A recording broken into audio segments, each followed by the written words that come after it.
See, that's why we have you. Well, hello, folks, and thank you for checking out this first episode of whatever this podcast will end up being named. For now, I think we're just going to call it the 15-Minute BJ, but if you guys can think of a better name, please put it in the comments section because, I don't know, 15-Minute BJ is going to be hard to top, but I think the internet has potential. I think you guys will be able to do it. But anyway, this is just the first episode. We're going to be working on it as we go, but we're starting off strong. We got the best guest in the West. We got Tommy Chacon, ladies and gentlemen. Say hello. Hello, BJ. Thanks for having me on.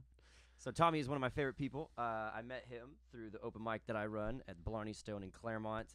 And ever since I met this guy, I've always been in admiration of his guitar playing and his understanding of music.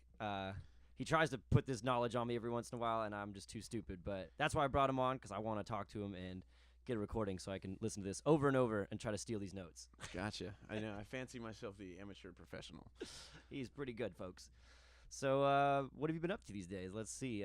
You just joined a new band, yeah? Yeah, I just started playing with Sonic Tonic SD here in San Diego. I'm playing keyboard for them instead of guitar, so that's how that kind of went. We had our first gig the other day, actually, here in Chula Vista at Bay Ridge. And hometown? Yeah, it was a lot of fun. I was crammed in the corner back by the brewing vats, and there was, like, water draining and shit next to me. But best place to put expensive keyboards next to draining water. You know, I was sitting there like, oh, Christ, so I had to move some shit around to keep it away from there. But it was a lot of fun. We fucking rocked the house. Hell yeah. It was a solid first show. Those are always important. If you have a shitty first show, I feel like that tends to set the pace for the rest of the yeah. I've been in some bands where the first show was terrible and it's just never any better. Defeated. You just feel defeated after that. Well, that's just music though. Yeah. But they also have you playing guitar, right? Like you're doubling, like when the guitar player can't make it, you're going to play or what? Yeah, there's so it's 6 total. So if one of the guitarists can't make a show that or is a humongous band. Like you guys must hate making money. Yeah, we don't make a lot. All the money goes to like just buying new shit. Like we're trying to get new PAs, more just paying for rehearsal space stuff. So I don't see a goddamn dime. But that's all right. I just want to play. You guys got to start playing casinos, and that's where it'll come. Yep. I'm telling you, you're the miniature J-Man. So that's what J-Man does. He plays some casinos and makes buku bucks. So. Yeah, I've seen him like all over the map, actually, just playing everywhere. That dude's a beast. Yep. Again, another person I aspire to be, and hopefully we'll get him on this podcast. I'm pretty sure he will. He'll probably come and talk to you guys about like gardening and cool stuff that he does. But Tai Chi and what? Yeah. He's all into martial arts. Yeah, and he's a fucking Star Wars nerd like me, so it's cool. Yeah. Have long conversations about time travel with J-Man. Usually over drinks, right? Yeah. Of course. Well, shit, let's give him a quick taste of your fancy playing. I had Tommy bring in his classical guitar, and after he plays, I'll have him break it down a little bit for you, but let's hear some of that fancy finger picking you do.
Oh my God! Yes. So I mean, a thing to listen for there. This song is it's called Carnavalito by Jose Luis Merlin, a modern day composer. I forgot exactly what country. I think he's from Argentina. But if not, he is now. He is now. I just named it. You heard it. So the thing to listen for in the beginning is the bass alternating along with the triplets in the background. So it's kind of a weird count. It's 1 2 3 1 2 3 1 2 3 1 2 3 1 2 3 1 2 3 1 2 3 1 2 3 1 2 3 1 2 3. So it's just sped up very quick. gives that really cool kind of Flamenco. just the little trills in the background just add so much to Keeping the it music. trail. And and then then the low E comes in along with it too, so it kind of helps create a nice big build, which is kind of Super hard to full, do yeah. with solo instruments like that. Well, yeah, I really enjoy the music. There's an entire suite that it's from, so I think it's like 7 pieces of music total.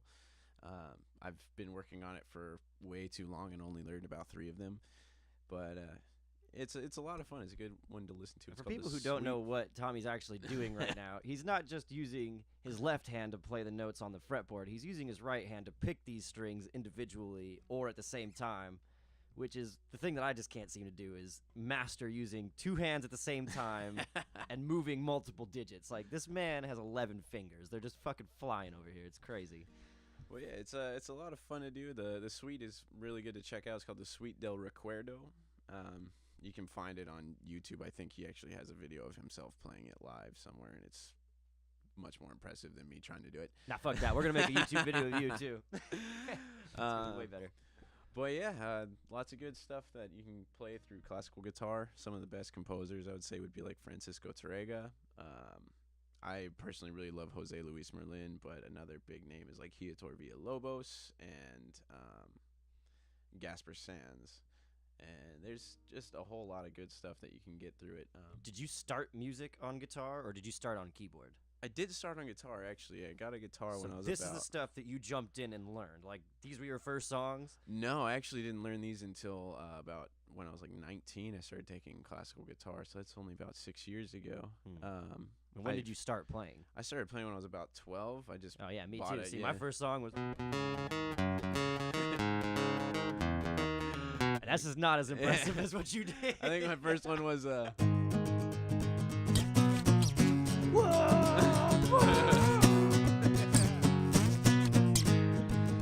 yeah. So for you beginning guitar players out there, you can go from sounding like me to sounding like me, or you can go from sounding like me to sounding like Tommy. So. Well, it's just a lot of you gotta practice and kind of target what it is you want to work on.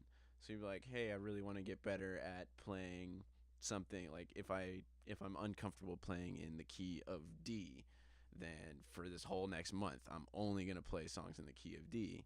If it isn't in D, then you'll just change the chord so that you are in the key of D. There's that little transpose button on like ultimateguitar.com that you can do, or I was like, just Google it. You can always just look at some kind of... You probably also put that same kind of focus into your finger plucking, too. I imagine you probably sat there for hours and went... Oh, yeah. So you forget you have a left hand totally, and then you try something like... It's just E, G, B. Yeah, exactly. Some Metallica.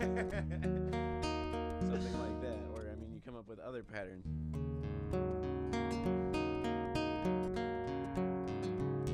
Sticking to that pattern and really holding yourself to it. I feel like that's kind of something that I notice with the people and the kids that I teach guitar to, is that I'll show them something, and at first maybe they'll get it, or it'll take them a little while to get it, but if they don't realize that nobody else can hear what they're hearing and nobody else is going to hold them as accountable as they can, you're not going to get better if you don't hold yourself accountable. You got to know, like, I fucked that note up, go back and do it 10 more times until I don't do it with any mistakes, right? Yeah, exactly. I mean, you're going to be your biggest critic and your biggest fan. I feel like that's the good balance you need to find, because you don't want to beat yourself up over stuff too much, because you got to recognize progress you've made. Like, you're not going to go from playing, something like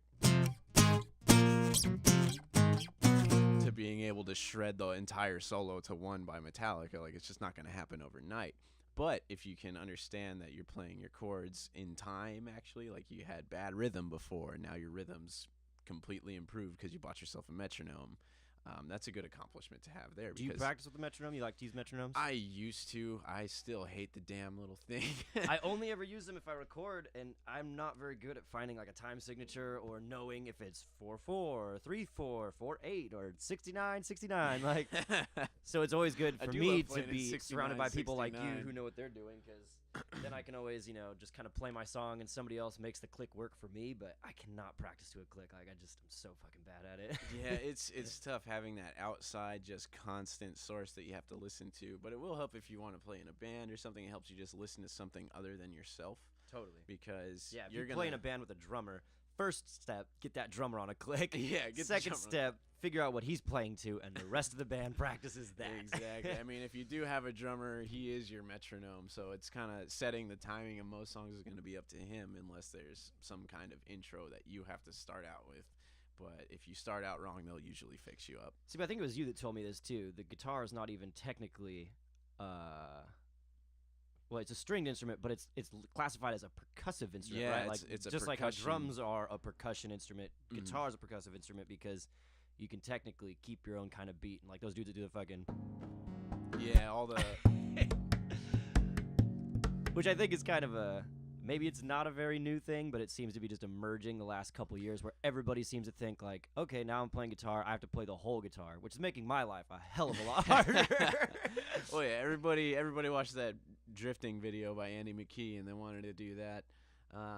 Which is still cool. It's Which is fucking still impressive. cool. It's great. It's an amazing thing.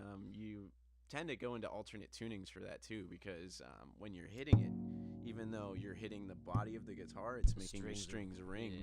And if you're tuned to standard, that doesn't sound that pretty. But if you're tuned to an open D, then it's gonna sound pretty.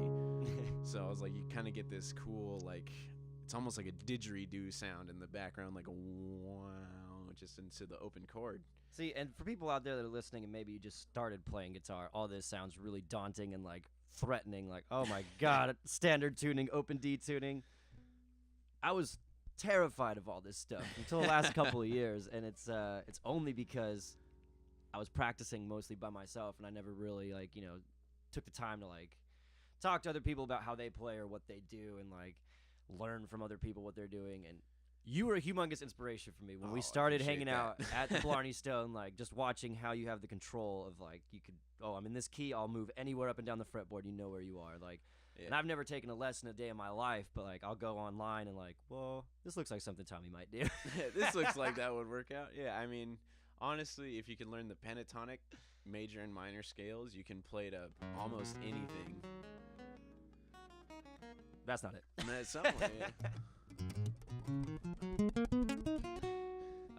But I was like, yeah, even if you just do pentatonic major. And then that one you could play, if you learn G pentatonic major, you could play over anything that's in the key of G or E minor. Oh, E minor. E minor. Yeah, see, I'm still learning all that. Yeah, they share a key signature. There's this thing that any beginning music class will show you. It's called the circle of fifths, and it'll show you what keys, both major and minor, contain however many sharps or flats that might be included in it. And then you'll see that a lot of each major key has a relative minor key that's going to have the same exact key signature. So in the instance of E and G, you could play something in E minor and then play a G major pentatonic over it. Or you could play the E minor pentatonic over it, and vice versa. If you're playing in G major, you could play an E minor pentatonic over it, or you could play the G major pentatonic, and it's just... Yeah, and that's what always kind of like threw me off at first about like music theory, is just kind of knowing that there's so much information out there that like, yeah, it'll make you a better player and it makes you understand more what you're doing, but I feel like it's more just kind of a building block. Whereas if you don't ever take a lesson a day in your life, but you just sit and you relentlessly practice sounds and you hear sounds, you're going to pick up those same patterns over time. Exactly. So why waste your time trying to figure it out on your own when somebody smarter than you out there wrote these things down? Yeah, it takes a lot of time, and it can be very boring to practice this shit, but like, just watching you play, it shows me that it's very important to know what you're doing, because otherwise you're just like, you could practice the same song over and over and know, oh, this sounds pretty with that song. Yeah, it's exactly. in E. Somebody else plays a song in E, but the chords are just a slight change, just and a it's tiny bit different. Your solo sounds like crap now because you didn't change that one note, Yeah, there's it's a lot like learning your alphabet, because music is a form of language, as speaking or sign language, anything like that. It's a form of language. Oh, so great! I'm not very good at the English language, Yeah, so me- no wonder I suck at I guitar. don't talk good. I don't talk too good. But it's a form of language. So if you don't learn your alphabet or learn grammar, then sometimes you might sound wrong. You might say ain't. You might say ain't. Taint. Or You I might say say ain't all taint. the time. Taint. Taint. He taint shaved his taint. Yeah, I would recommend to anybody just at least learn some beginning musicianship. Just as learning key signatures will help, and then if you could map out notes on your fretboard, then you know where the notes are. At least learn your your natural ones. So it's like it's no sharps, no flats, nothing like that. Just where the name of each individual letter note is. And then once you learn that, you can just adjust it. If you need it sharp, you move up one more fret from where that was. You need it flat, move down one more fret. And then it'll kind of make your life a lot That's easier. another confusing thing, sharps and flats. We should probably do a day about that, a whole day about that. Whole day. I was so amazed. It took me so long to learn. Why is it a flat? Why is it a sharp? And it really has to do with like the scale that you're using and which direction you're pushing that note. If you pushed it up, then it goes sharp. If you had to push it down to make it fit, then it's a flat. So Yeah, exactly. So flat is just going to go down by one semitone, or you can use one fret. That's why most of the time you don't want to hit two notes that are going to be right next to each other, because they just have that really tight kind of clash. You're going to get something kind of like, let's see if I'm going to do this right. oh, he's extending his seven fret fingers, You get that sound, which is really cool in metal. It is really. I mean, you can make that sound really, really cool if you want, because But you can't write a song in that key. Yeah, you can. For sure you can. It's music. You can do whatever you want. That has that in there. And now it's sexy. From slightly murderous to sexy. It's all about the context. All right, well, we're running out of time. I want to get one last jam in. I'm going to play a little rhythm guitar, and our friend Tommy Chacon is just going to lead the shit out of it. And after that, we'll tell you what we're up to this week, this month, this year, whatever, and we'll have you guys help us try to name this podcast, because right now we're going to call it the 15-Minute BJ, or just the Unnamed Podcast, but I think you guys can help us name something better. 15-minute BJ is pretty good. I do like those. So I would tell you what key I'm playing in, but I have no idea what this is. So I'm just going to play two chords, go back and forth, and you do your thing. You're in the flat tune. Yeah, I am. Okay. I'm all flatted up. Are you flat? Yeah. Okay, cool.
It was D. Always D major. keeping it in the D. Keep it in the D. Yeah, or I guess since flat D, we're in flat tuning, so D flat. Or C sharp. Or C sharp, same thing. We're just confusing the hell out of anybody who has no idea what we're talking about. But that sounds like me, so we're all right. Yeah. All right, well, I think we're going to call this a wrap. It was a successful first podcast. I'm very happy to say that Tommy Chacon was our first guest and a fucking beast at that. So we will definitely have you back. I know the fans out there are going to want you. So why don't you tell people what you're going to be up to this month? You and Sonic Tonic have some shows, I bet. Yeah, we're going to be back down here in Chula Vista at the Bay Bridge again on February 25th, 6:30 to 10. And then if that's too far south for you and you're a little bit more east, we're going to be at the Don't Good be scared Guys. of my neighborhood. Come down here, Yeah, people. come on down. It's beautiful in Chula And Vista. Bay Brewing is fucking amazing. That place Yeah. is great. Dude, the beer was cheap too. It was like $5 a pint. Welcome to Chula. Yeah, I was fucking This ain't stoked. downtown. And they gave me 2 free ones for playing there, so I was kind of toasty. I had to hang out a little while after I played because sober up. So February 25th. Yeah, and then on March 18th, we're going to be in Lemon Grove at the Good Guys Tavern. Another long set, 8 to 11. Do you guys do the whole 3 hours? You guys take breaks, repeat songs? What do you do? How How do you make it work? Yeah, we take a couple breaks here and there, about like 10-minute breaks. I think last time we did the 6:30 to 10, and we took about 3 10-minute breaks in there. So cut some time. Yeah, We you gotta have, get them in there. You gotta give people a chance to talk too. Yeah, we got to give them a chance to talk. We have Natalia just shouting at people, and, whatever. She's a wonderful front person, front woman, front lady. Yeah. I just assume her gender. Front lady, yeah. You did. Don't do that. It's What 2017. You can't call it that Yeah, anymore. you can pee next to me. It's Zimself or Zerself now. That's real shit. Did you know that? They're actually like identifying themselves by like XYM self. And like, Like what? oh, in 60 years, people are going to be looking back at this generation just thinking, what the the hell fuck were is you wrong doing? with you? Yeah. If you would have put half as much energy as you did gender identifying yourself as you did finding a job, this world would be fine. Yeah, right. Now we're sitting here. We're out of water. It looks like Mad Max up in this bitch. Our But- babies are being born with Zika heads. plutonium poisoning. I don't know. This world is scary, but at least we have guitars. Yeah, that's true. All right, so make sure you guys get out there. Check out Sonic Tonic. Find them on. They have a website. It's actually really fucking badass. Oh yeah, sonictonic.rocks. .rocks. It's because we rock. Not because you sell rocks. You You both. sell rock, We but sell not rocks. We sell rocks. Singular, and not rock. plural. You can buy pet rocks from us. Yeah. Well, all right. This is going to be the end of the podcast. Thank you guys for checking it out. If you want to see more of Tommy solo, you can come down to Blarney Stone Pub in Claremont. Every Sunday we do open mic up there, and he is a regular and a fan favorite. He's going to be playing you guitar like that. Sometimes he even busts out the keyboard and does some gangster rap. So the man has many, many talents, and we will be seeing more of him on the podcast. Thank you for joining us, and thank you, My Tommy, pleasure. for sharing everything you know. I don't think this is everything you know, but it's pretty close. It's pretty close. Seminars. Have a good time.